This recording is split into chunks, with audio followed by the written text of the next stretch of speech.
leaders want to play in a good team.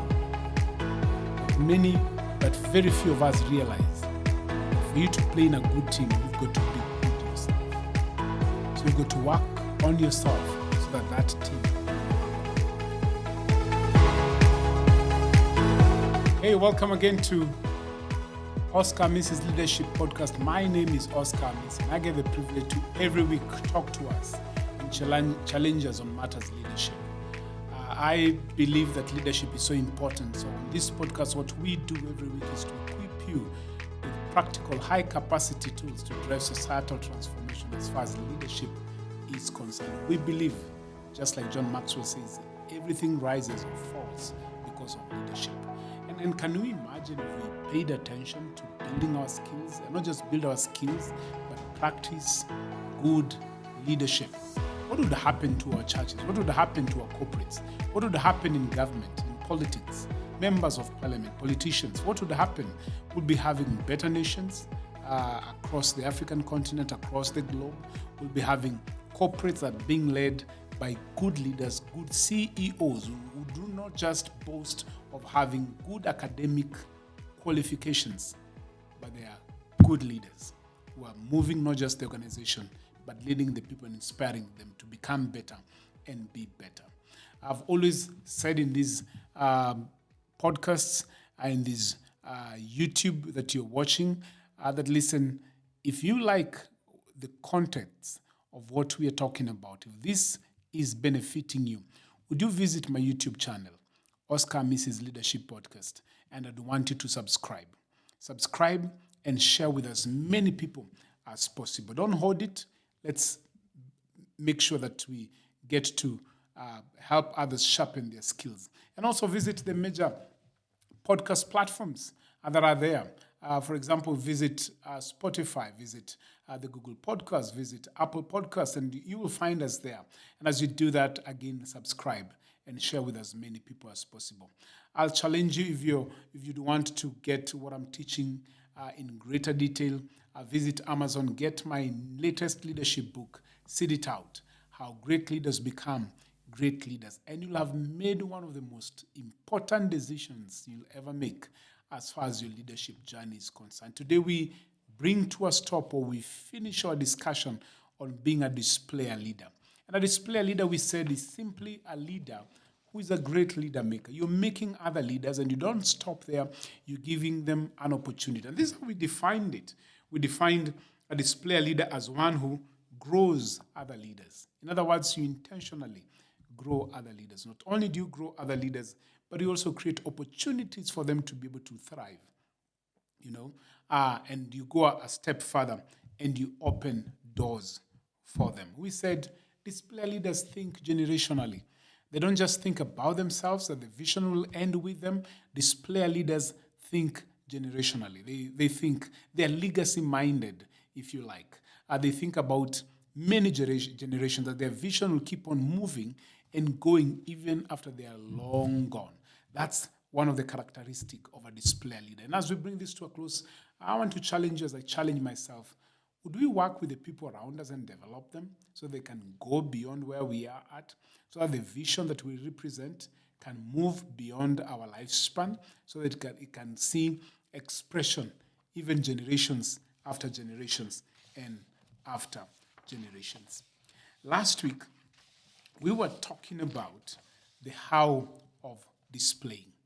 We talked to you about the technicalities, the practical things that you and I have got to do for us to be able to say we are displaying those around us. A few things that we need to do. And we introduced and said one of the things that you need to do, we said, is opportunity.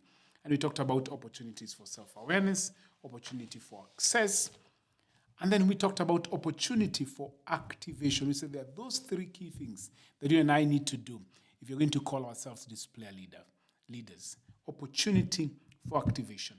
And we said when you talk about opportunity for activation, what we are literally talking about is the ability to create an environment for the people you're developing to thrive. Creating an environment for them to activate that which they've been able to learn. And it's simply saying, I will allow those that I'm developing to unleash their shine.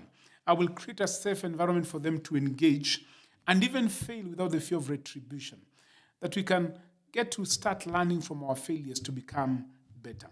And we said there are two things that happen when you give them opportunity for activation.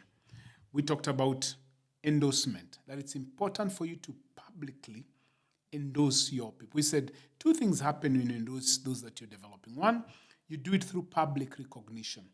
It's called visible affirmation of people.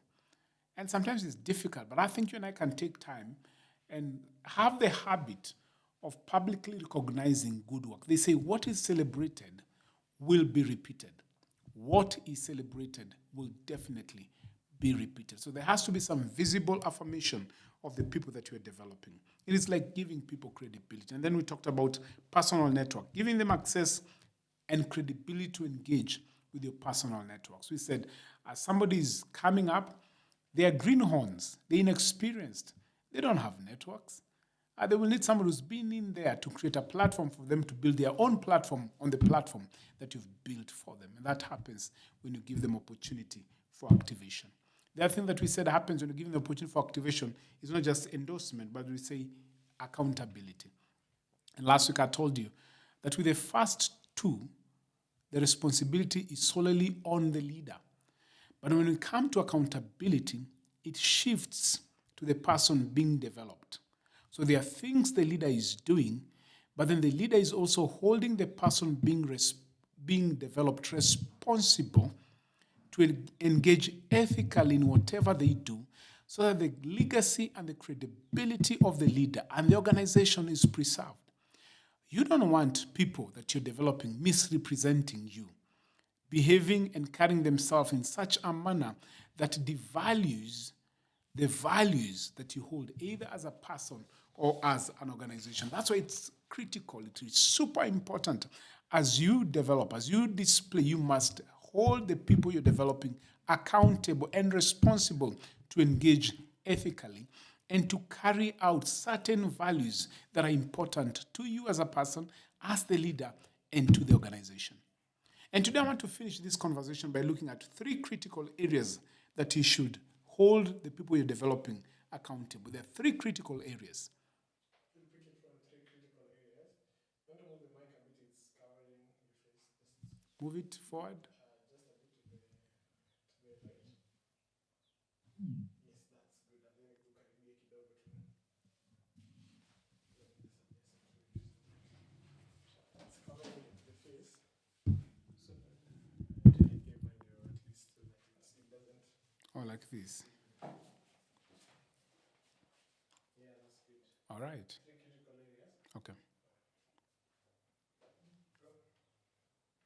As we bring this to a close and we develop our talk on accountability further, today I want us to talk about three critical areas that you and I must hold the people we are developing accountable. There are three critical areas that we must hold the people we are developing accountable. And these three critical areas are these. One is accountable for integrity. Again, that word keeps on coming back because it's so important when it comes to leadership. Hold them accountable for integrity. Hold them accountable for stewardship. And number three, accountable for teamwork. Accountable for integrity, accountable for stewardship, and accountable for teamwork. Let's look at holding them accountable for integrity. And we've said so much on this, so we won't belabor this point. When holding them accountable for integrity, what we are challenging those that we are developing to do is you must learn to do the right thing right. Don't just do the right thing. Do the right thing right. There are values the organization holds. There are values the leader holds. Those values must be practiced. Learn to do the right thing right. That's so super important. In other words, we're telling them it is not an issue of the end justifies the means. No. How we do it is as important as what we are looking for or the end results. How we do it is as important as the end results. Learn to do the right thing right. Number two, not only do you hold them accountable for integrity, you also hold them accountable for stewardship. Accountable for stewardship. And this is where they learn to manage themselves, and not just themselves, but the resources that have been put at their disposal. Being accountable for stewardship is learning not just to manage yourself as a person, because there'll be a demand on that, but also managing the resources that have been put as to your disposal as a developing leader. You see, display leaders must intentionally demand 3 key stewardship qualities from the people they're developing. These are 3 things you must develop. You must demand, as far as stewardship is concerned, from the people that you're developing. Number 1 is value. Value. There has to be evidence that they hold in high regard what has been entrusted to them. I mean, they've been given some responsibility or some things to take care of. They have to show evidence that they value those things. And the only way you can do that is to be a good steward. And you become a good steward by taking care of what has been put or handed to you. I mean, taking care of it, making sure it is in good condition. I don't know where I visited and I saw a motto in an office. One of the key operating mottos in that office was "Make it new, make it new." And I asked, "What do you mean make it new?" And they said, every week we have somebody who goes around and he finds anything that has been broken down. Their work is to make sure that it goes back to the original position, to the original state. That's stewardship. You don't just maintain, but you add value to it. You don't just add value, you take care of it. Something has been handed to you to take care of in that space. It's an office, it's a desk, it's a computer. Can you make sure you take care of it and leave it either in the same state or better than you found it? That's stewardship, and that demand must be put on people that are being developed. No one will become a good leader if they're not good stewards. If they're misusing assets that have been put under their care, if they're just abusing everything that has been given to them, they can't become good leaders. So there has to be value. Number 2, thing that you must demand as far as stewardship is concerned is not only value, but faithfulness. We need developing leaders to be faithful. Developing leaders must always show faithfulness and loyalty, both to their leaders and the vision of the organization. I'm going to say that again. Developing leaders must show faithfulness and loyalty, both to their leaders and the vision of the organization. They must be faithful. They must be faithful. You don't want somebody who behaves differently when they are in the presence of the organization or they're together with their leaders, and they behave totally differently when they're out there. They become a misrepresentation. We need our people to understand as we develop them that, listen, wherever you are, you are like the ambassador of the organization. So behave well. When they see you out there, they're seeing as an organization. Not only do they see as an organization, but they see the leader, because they connect you to the leader. So you've got to behave well, whether in public or in private. If you don't behave well, even in private, even away from the leader of the organization, then you become a misrepresentation of what we are about. They must be held accountable for faithfulness. They must be faithful. They must carry themselves out well. Somebody who's being developed can't come and say, you know what, I did this in my home, or I did this in my community. I was out of work. I was out of the president of the organization, so I had the freedom to behave in whichever way I wanted. No. There has to be accountability. Demand faithfulness as the leader from the people that you're developing. The other thing that you need to hold them accountable for as far as stewardship is concerned is continuous growth. Continuous growth. And this is simply that stewardship is not about maintenance. People that are being developed need to learn that stewardship is not just about maintenance. Great stewards grow what has been entrusted to them. That's what great stewards do. They grow what has been entrusted to them. I mean, you are given 1 talent. The expectation is that you'll grow it. You're given 2 talents. Can you grow it to 4? You're given 5 talents. Can you grow the 5 talents to 10? Don't just bury that 1 talent under the ground and call yourself a good steward. No, stewardship has never been about maintenance. Stewardship is also about growth. I take what I've been given and I make it better. Continuous growth. And it's not just on what that has been given to you. It's also about you as a person. Are you still at the same level where you are at when you joined us? Do you still have the same skills? Do you have a hunger? Do you have a passion to grow yourself academically, to sharpen your skill, to become better? You came into the organization when you were at this level. What have you done for yourself to be more exposed, to get to have more knowledge? That's stewardship. And people being developed must be held accountable as far as that is concerned. Grow yourself. There has to be a perpetual self-growth. I mean, leaders who do not grow are leaders who will, anything that does not grow will die. So a leader who doesn't grow will definitely die. And that's why we must demand, as far as stewardship is concerned, accountability for continuous growth. Lastly, amongst the three, it's not just accountability for integrity, accountability for stewardship. There's also accountability. We must hold them accountable for teamwork. You see, when you're developing people, they've got to understand that this is not a solo sport. No, this is a team sport because you're together with other leaders. And we must demand accountability, that they must be accountable to being able to work with others in the team.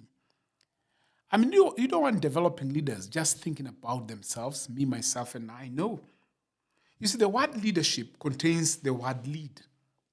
And the word leads implies that there are others involved. You see, many leaders want to play in a good team. But very few of us realize that for you to play in a good team, you've got to be good yourself. So you've got to work on yourself so that that team can work well. You've got to work on your chemistry to make sure that you fit in. You've got to understand that the goal of the organization is bigger than the role everyone plays. We must hold those that we are developing accountable for teamwork. You don't want somebody who just concentrate and is only concerned and focused on themselves. We must challenge them and tell them, you've got to be part of leadership is about others, not just about them.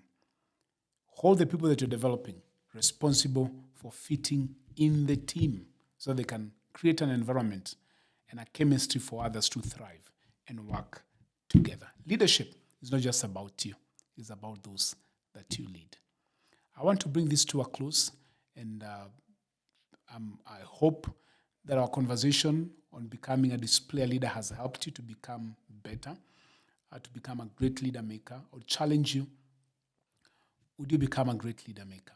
Would you become a display leader? And let's make the organizations we work for, the organizations that we lead, better because we've become better leaders. Thank you so much for joining us. Again, I'll remind you, would you visit my YouTube channel, Oscar Mrs. Leadership Podcast, and subscribe. And once you've subscribed, would you share to as many people as possible? Visit all the major podcast platforms and subscribe to and share with as many as possible. And if you want to get the things that I've been teaching in greater detail, would you visit Amazon and buy my latest leadership book, Seed It Out, How Great Leaders Become Great Leader Makers. Let us change our narrative as far as leadership is concerned, because you don't need a title before or after your name to be a leader. You can lead where you are. See you next week as you continue our conversation on leadership.